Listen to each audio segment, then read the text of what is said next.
Bio Bio Televisión, con el auspicio de Libérate del estrés con Melipaz, tranquilizante natural de NOP Laboratorios, pinturas y adhesivos Lanco. Llegó la nueva forma de pintar con despacho en 24 horas. DVA Capital, el futuro es sostenible. Invierte en energías limpias. Conoce el eFund en dvacapital.com. Y Dongfeng T5 Evo 195 HP de diseño y actitud. SIDEF, garantía de confianza.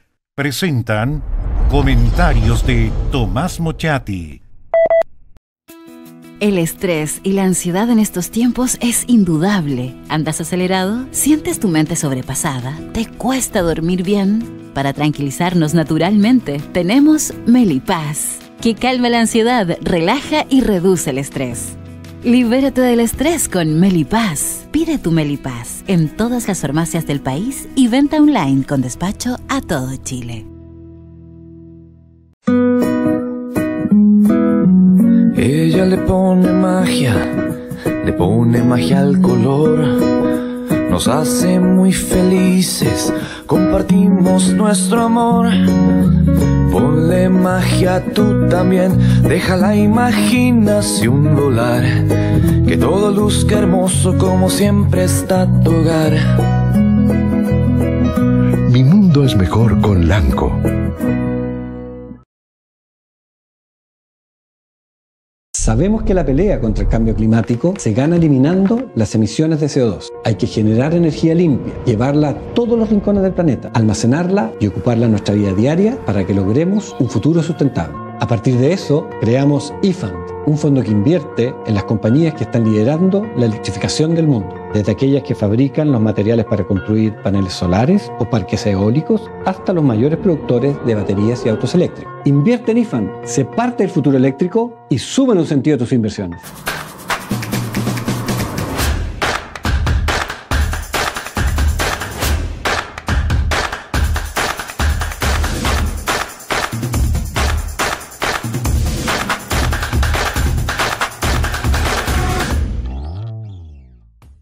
SIDEF, garantía de confianza.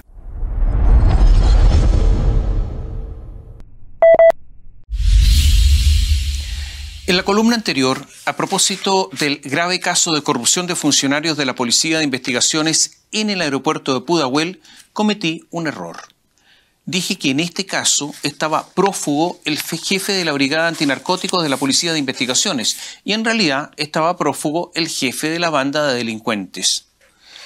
La columna anterior se subió el sábado 28 de octubre y ese mismo día, ese mismo sábado, se incluyó en el texto introductorio una nota dando cuenta del error con la rectificación. Esta que hago ahora. Algunos no leyeron esa rectificación, creo, y otros sí la leyeron, pero, creo, convenientemente, hicieron como que no la habían visto. Dicho esto, hay 2 policías hasta ahora corruptos. Son el subcomisario de la Policía de Investigaciones, Cristian Acevedo Borges, y el inspector Camilo Pastor Cárdenas. Son de la Brigada Antinarcóticos y del Crimen Organizado, de dotación del aeropuerto de Pudahuel. Camilo Pastor era de total confianza, actuaba como policía encubierto. Lo que ocurrió es que se había corrompido y se había transformado en un delincuente encubierto al interior de la PDI. Estos detectives utilizaron sus facultades, pasaron por oficinas de la PDI y junto a los otros delincuentes exportaron droga a Europa, aprovechándose de su condición. Mucho se ha hablado de lo que ocurre con el crimen organizado, con las bandas de narcotráfico, con el control territorial de las bandas criminales, con los asesinatos recurrentes a plena luz del día en muchísimos lugares de Chile y en lugares muy concurridos. Chile hoy es un gran importador de droga, un gran consumidor y un gran exportador de droga. No hay ninguna capacidad en estos instantes para cortar el circuito del dinero de estas operaciones que son millonarias.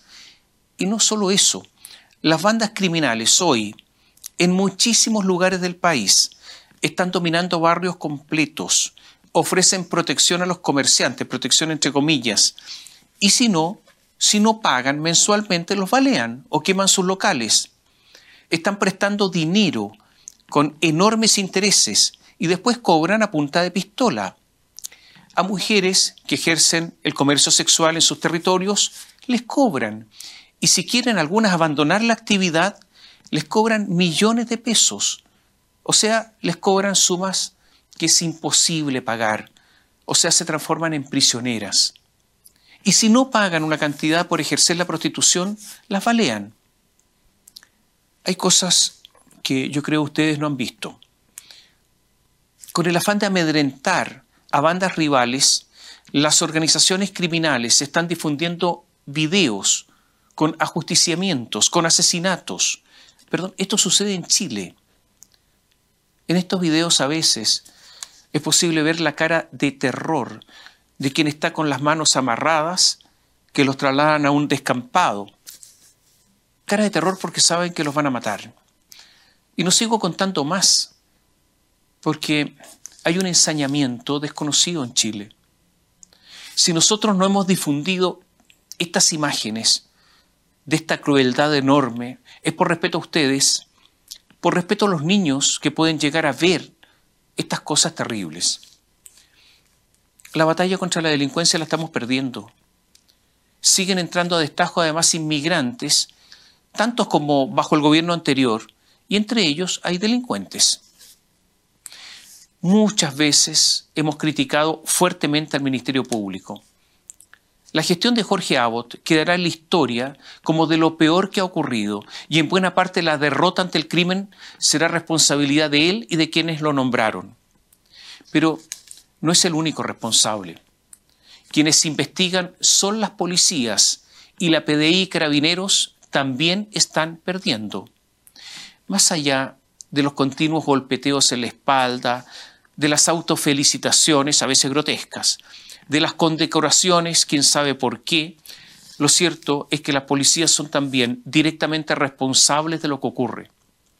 He escuchado a expertos policiales extranjeros decir que les llama la atención la falta de profesionalismo de la policía chilena, la falta de manejo de la tecnología, su incapacidad para analizar los sitios del suceso y la imposibilidad que han manifestado para perseguir el dinero de las bandas organizadas.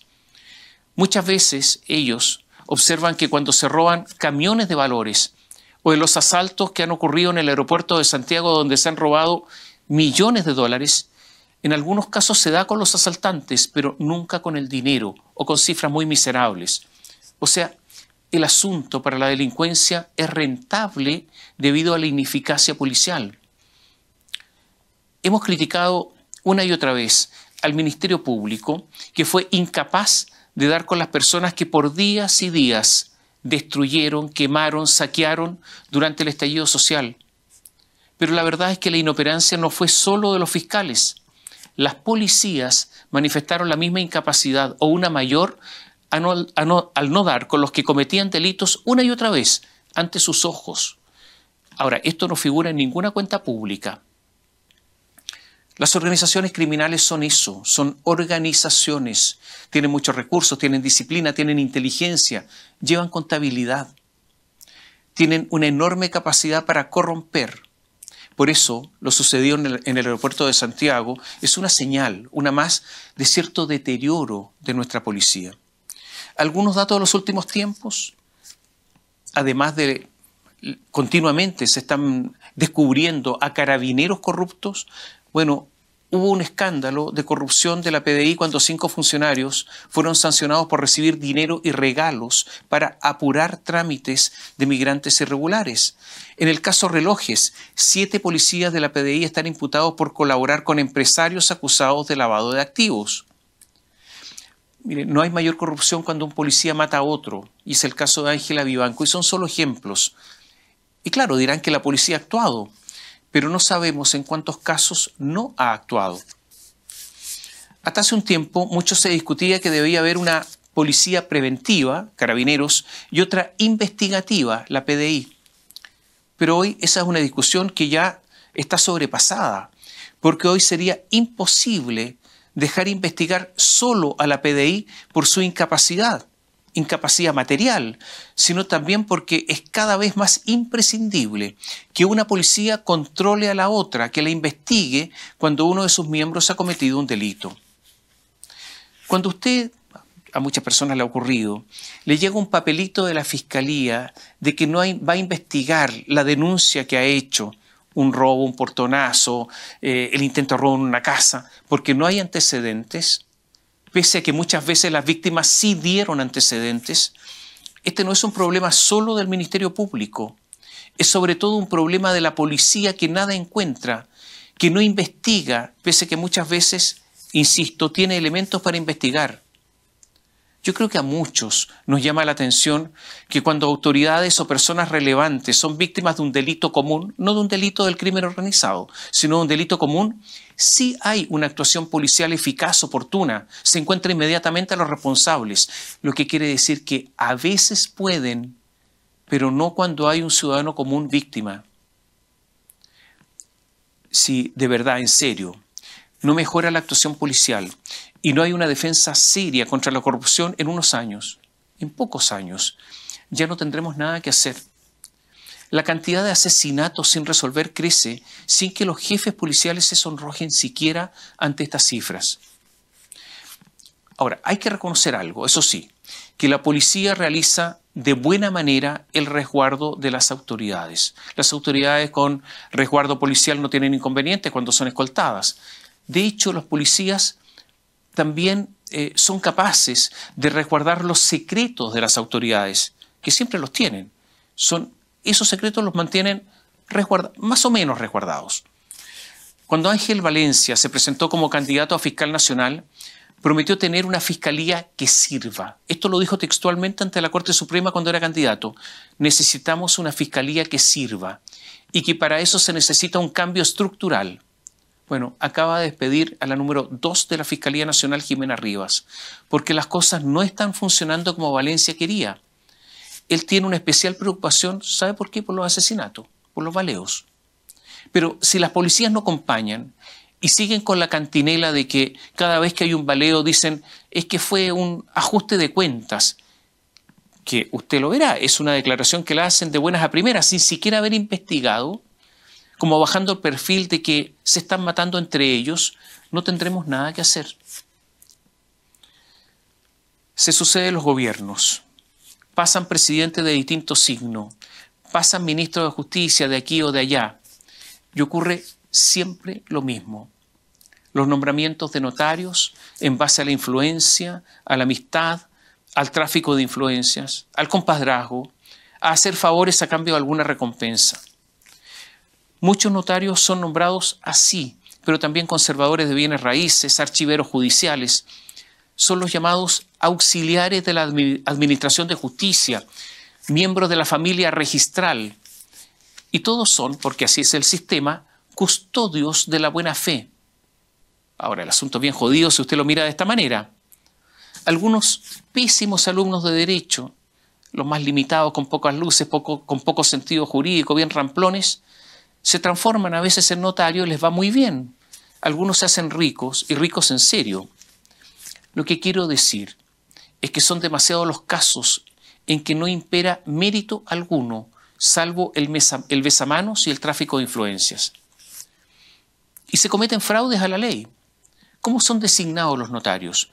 Los notarios son designados por el presidente de la República a través del ministro de Justicia, que los elige de una terna que le presentan las Cortes de Apelaciones. O sea, son nombrados por políticos. El presidente a través del ministro, que son políticos. La conversación, la persuasión, la inclinación de la cerviz hasta la humillación son elementos de la esencia de todas estas gestiones. Muchas veces, cuando los ministros de las Cortes de Apelaciones tienen un candidato, quieren a una persona, pero tienen que armar la terna, ¿qué es lo que hacen?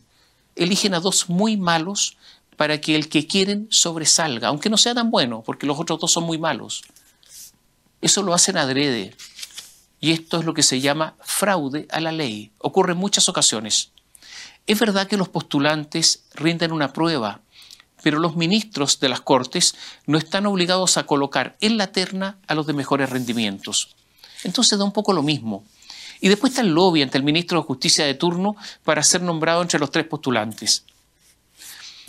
Las notarías se dividen en 3 categorías: primera, segunda y tercera categoría. Entonces los elegidos, los ungidos, los privilegiados, los que tienen una carrera asegurada, ¿saben lo que hacen muchas veces? Los mandan a una notaría lejos, a un pueblo pequeño, desconocido, de ese que nadie se preocupa, para que ahí empiecen la carrera. Lo utilizan como trampolín. Es tan poco tiempo, hacen una carrera veloz, rápida, para llegar a las notarías más apetecidas. Hace años, algunos, nosotros dimos a conocer el caso de la carrera notarial de Eduardo Rodríguez Burr. Este señor, Eduardo Rodríguez Burr, en septiembre de 2016 fue nombrado notario del archipiélago de Juan Fernández, por allá. Pero era solo el trampolín. 5 meses después fue transferido como notario de Renca, un puesto de mayor relevancia al que accedió tras superar a otros 70 postulantes. Pero ¿sabe usted que en la prueba que le hicieron obtuvo 8 puntos de 30? Le fue pésimo. Pero, claro, si usted quiere ver si hay alguien elegido, mire a Juan Fernández y cuánto dura el notario a Juan Fernández. Y fíjese en los parientes, porque este señor, bueno, ¿era hijo de quién? De Eduardo Rodríguez Huarachi, en ese tiempo un reconocido e influyente miembro de la democracia cristiana, con contactos políticos y comerciales en varios países, ex embajador en Japón y Argentina. Yo no lo quiero aburrir, son solo ejemplos. A ver, le doy otro.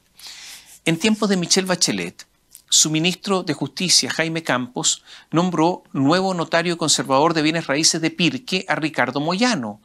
¿Quién era Ricardo Moyano? Ex jefe de gabinete del ministro de Agricultura y militante del Partido Socialista, Carlos Furche. ¿Y qué hizo para nombrarlo? El ministro, Jaime Campos, pidió a la Corte de Apelaciones de San Miguel crear 7 notarías. Y luego, cuando le dijeron que sí, obtuvo la aprobación, agregó otra petición más. Mira, en realidad quiero también crear el cargo de conservador de Pirque. Entonces, cuando le dijeron que sí, nombró al señor Moyano notario conservador, un combo, 2 cargos en una persona y muchísima más plata. Un caso más para no aburrirlo. Actualmente el cargo de conservador de bienes raíces de Santiago es un cargo de una rentabilidad millonaria. Hay muchos cálculos, algunos dicen 100 millones de pesos al mes, otros dicen 120, 130, cifras millonarias. Este cargo es ocupado por Luis Alberto Maldonado Croqueville. ¿Quién es él? Hijo de Luis Maldonado Boyano, expresidente de la Corte Suprema, padre de Luis Maldonado Concha, antes notario de la Cisterna, ya fue escalando, ahora está en Vitacura como notario, primo hermano de Jorge Tampe Maldonado, alguna vez notario de Santa Cruz, ahora ya conservador de bienes raíces de Santa Cruz, todos con carreras ascendentes. Y por favor no crea que solo casualidad que en muchas notarías conservadoras de bienes raíces archiveros trabajan hijos de jueces, incluso de alta jerarquía, hijos reconocidos o no, familiares, amores antiguos, amores no tan antiguos. Son los favores amablemente concedidos, porque este negocio da para todo esto. Ahora, es verdad que esto no ocurre con todos los notarios, pero sí con los suficientes como para que haya la satisfacción de las necesidades, de estas necesidades.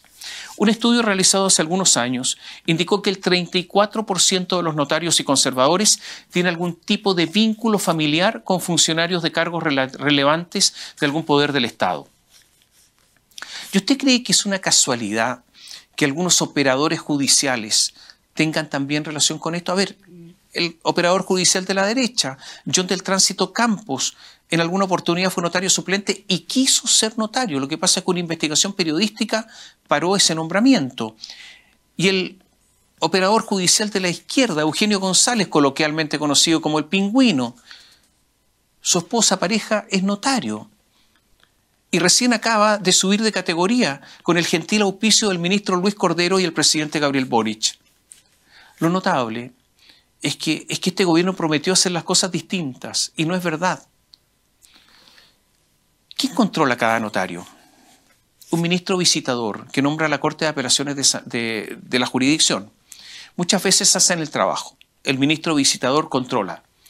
Y muchas otras veces es una reunión social la visita. la ocasión para conversar, para contar anécdotas, para recordar amigos comunes, lo que termina muchas veces en un almuerzo al que invita el notario, o sea, el fiscalizado. ¿Por qué estoy hablando de todo esto? Porque el Departamento de Investigación de Biobío dio a conocer un caso de ahora. María Elena Leiva Carvajal se recibió de abogado recién, en 2020, en la Universidad de las Américas. O sea, es una estudiante tardía en una universidad de las peorcitas. Yo sé que cuando uno dice Universidad de las peorcitas hay gente que se enoja, ¿por qué se dice esto? Pero no hay que esconder la verdad. Hay universidades que son mejores y peores, con puntajes de ingreso mejores y peores, con estudiantes y profesores mejores y peores, algunas con más exigencias en los estudios y otras con exigencias más leves. Y además en el ámbito internacional, usted lo sabe, hay ranking de universidades. Entonces no nos espantemos cuando decimos que María Elena Leiva Carvajal estudió Derecho en una universidad menor, se recibió recién ahora en octubre de 2020, cuando ya terminaba 2020, y a los 52 años, ahora, obtuvo su notaría. Al poco andar de recibirse hizo algo que muy pocos pueden hacer, ser notaria suplente. O sea, es una especie de prematura del derecho notarial. Y el asunto parece genético. Su hermano, se llama Francisco Leiva Carvajal, es titular de otra notaría, la segunda notaría de Santiago. Y este hermano ocupó la suplencia del conservador de gravámenes e hipotecas del conservador de bienes de raíces de Santiago. Y todo esto fue debidamente visado por los ministros de la Corte de Apelaciones de San Miguel y Santiago. Y su sobrino, Felipe Leiva y la Vaca, es notario en Ovalle. Y ocurre que el hermano de la notaria recién nombrada, de María Elena Leiva Carvajal, es Raúl Leiva Carvajal.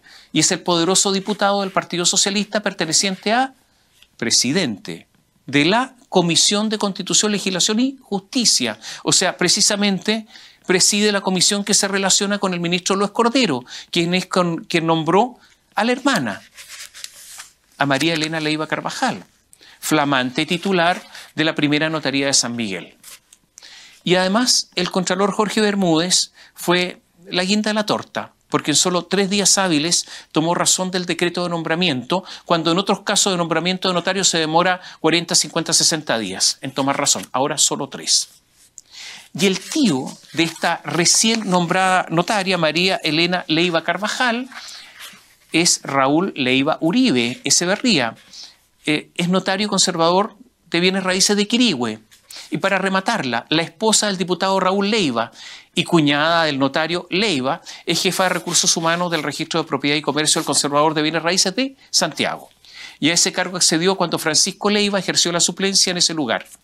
Yo sé que lo tengo confundido a ustedes con tanto Leiva, pero así es la cosa, pues no es mi intención.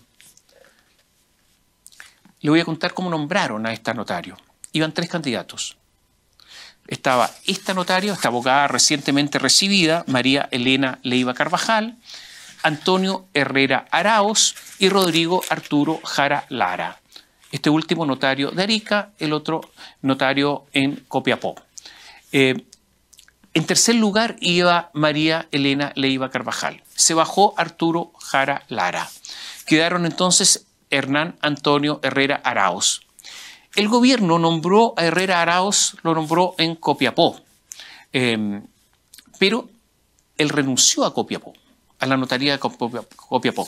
No quiso asumir y participó en este otro concurso. ¿Qué dice el gobierno para haber nombrado a la hermana del diputado? Dice, es que quedó uno solo, no nos quedaba otra. Eso no es así, no quedó uno solo. Y en segundo lugar, cuando ha quedado uno solo, el ministro de Justicia ha aplicado un criterio que es distinto. ¿Sabe cuál criterio ha usado?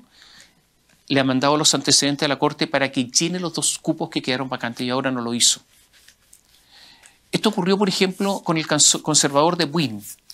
Ahí, en Buin, David Vergara, uno de los que estaba participando, se retiró, no tenía muchas posibilidades. Y él se retiró, entonces dejó el cupo vigente. Y le cuento esta historia. Es que es muy joven David Vergara, no tenía posibilidades. Entonces, ¿sabe lo que hicieron?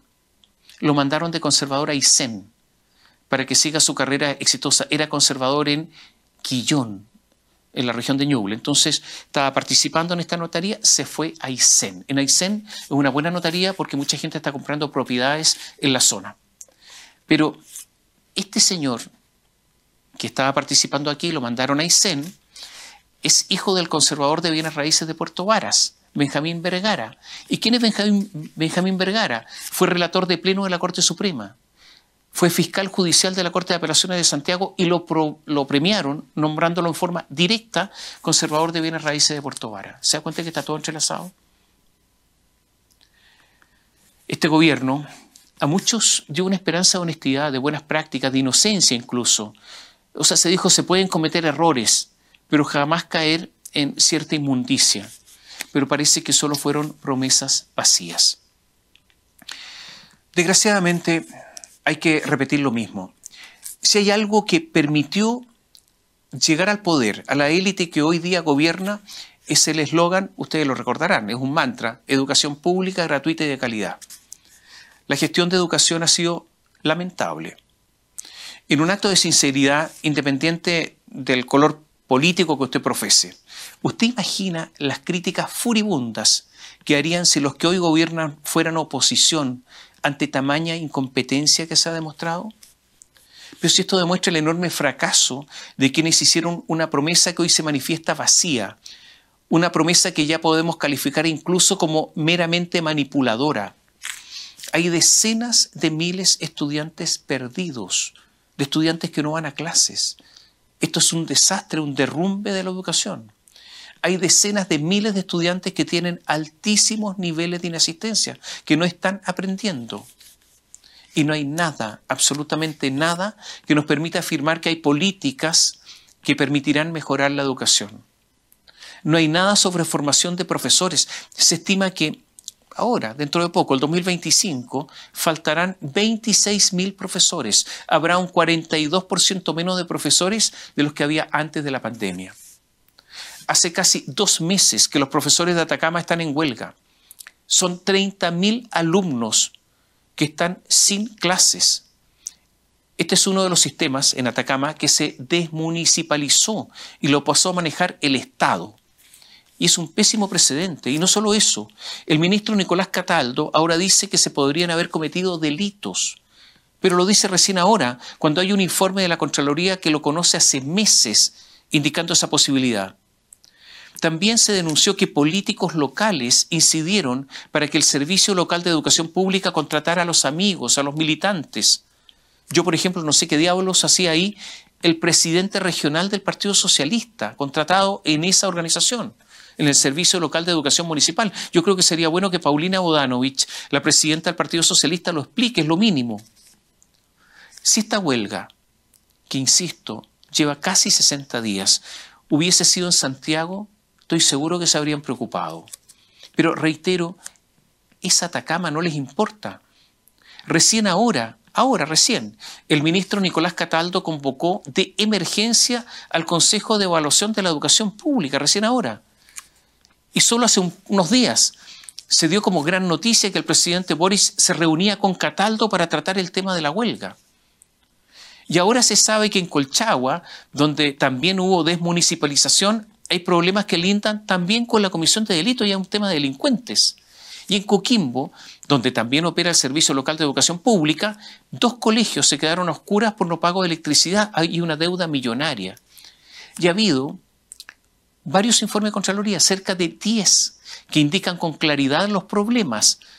Falta de arriendo, retraso en nombramiento de directores, alzas de presupuestos sin justificación, falta de supervisión del gobierno, o sea, de la Subsecretaría de Educación. Hasta el Banco Interamericano de Desarrollo, el BID, multó a Chile en cerca de $1 millón porque prestó $50 millones para instalar el sistema público y no se cumplieron las metas. ¿Usted cree que hay un miserable sumario por todo eso? No, porque finalmente la multa la pagamos usted o yo, o sea, todos nosotros. Los problemas de diseño de la desmunicipalización fueron en su tiempo advertidos. Pero Gabriel Boric y los parlamentarios de la época, los parlamentarios afines, insistieron en todos estos cambios que están fracasando.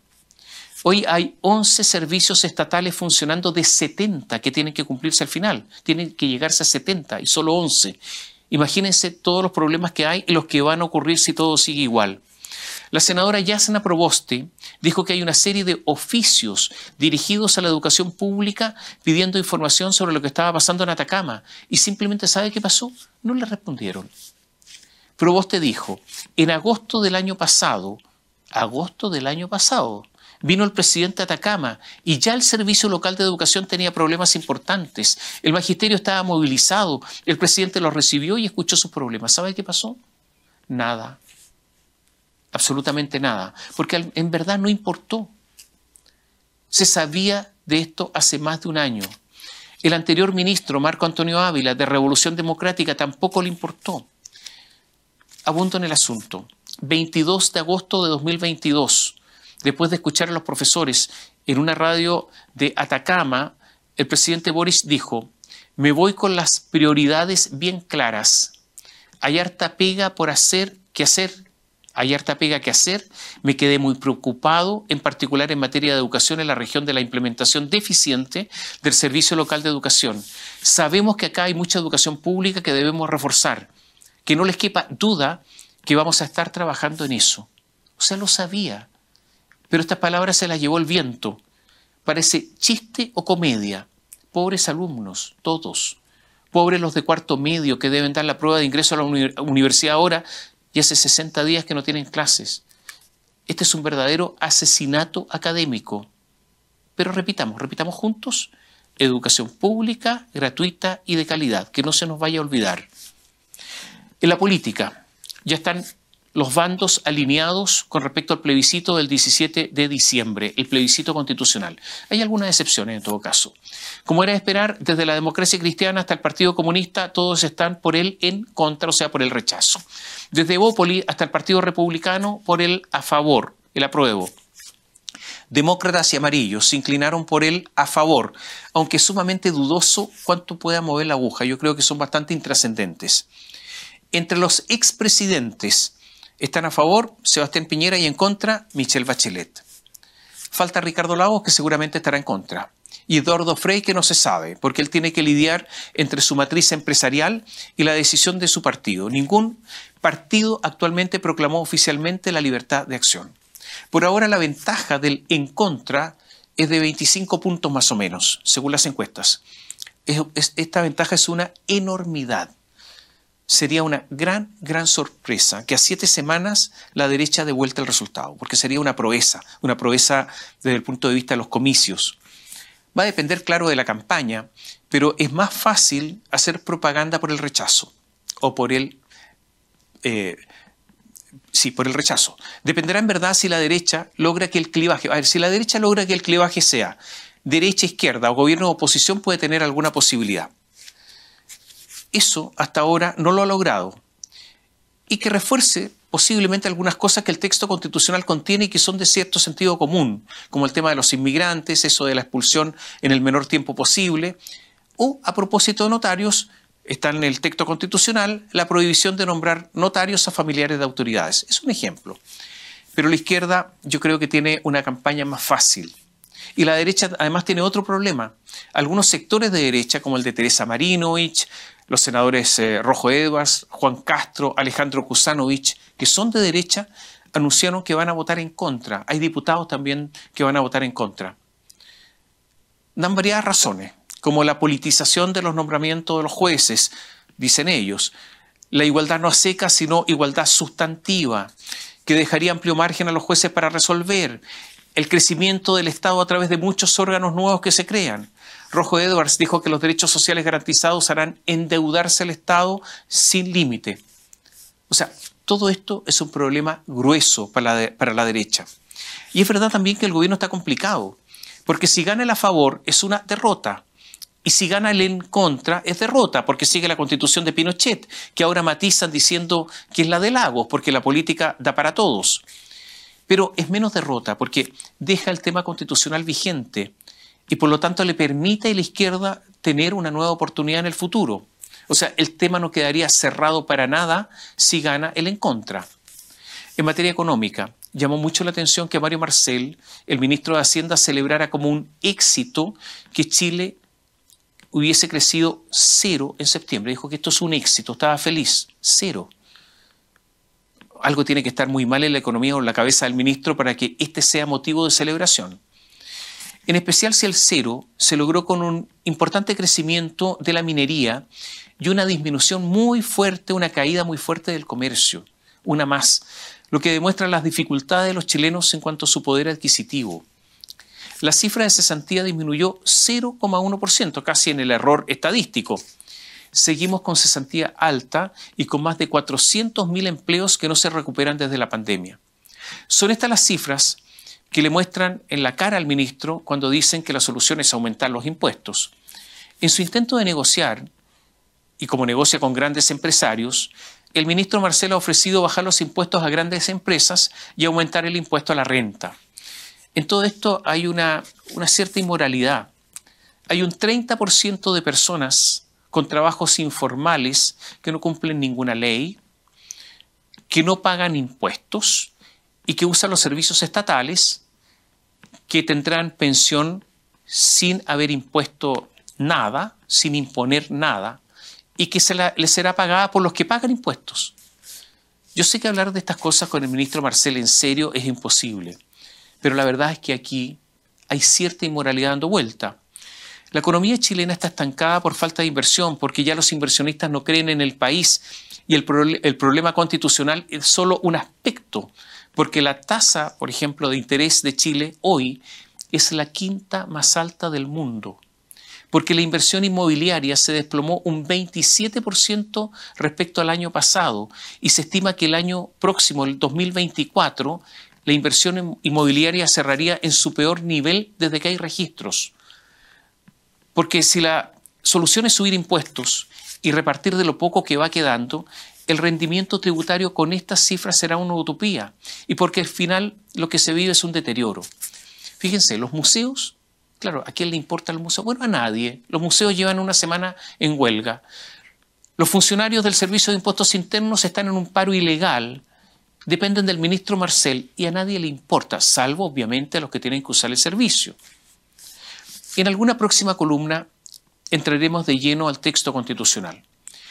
Entraremos de lleno con una simple opinión, solo en un intento de aportar al debate más que de influir, con una visión de luces y sombras de un texto que creo no solucionará nuestros problemas, porque los problemas de Chile son más culturales que normativos. Pero el ejercicio, ya que hay que votar el 17 de diciembre, debe hacerse y así lo haremos próximamente.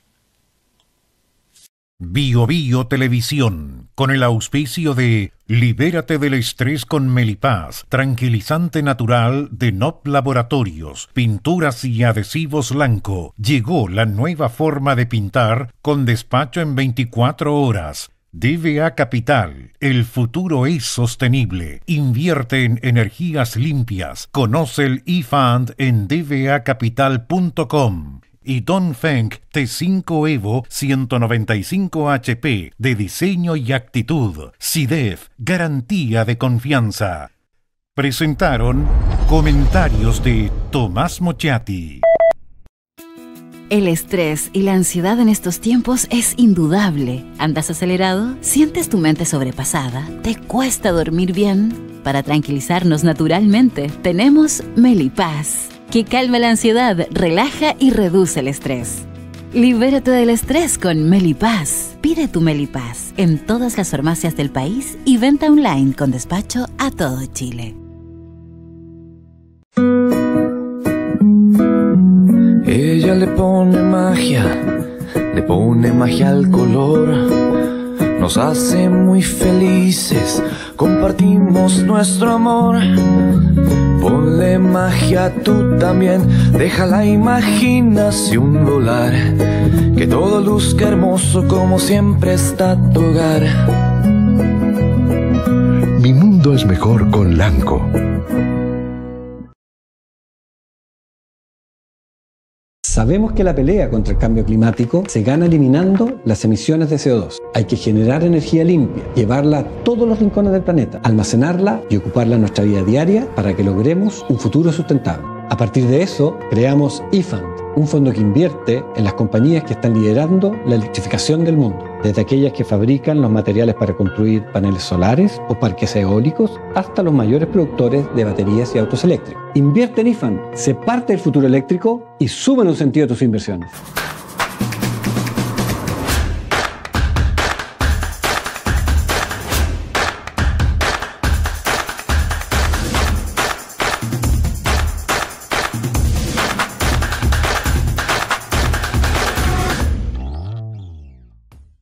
CIDEF, garantía de confianza.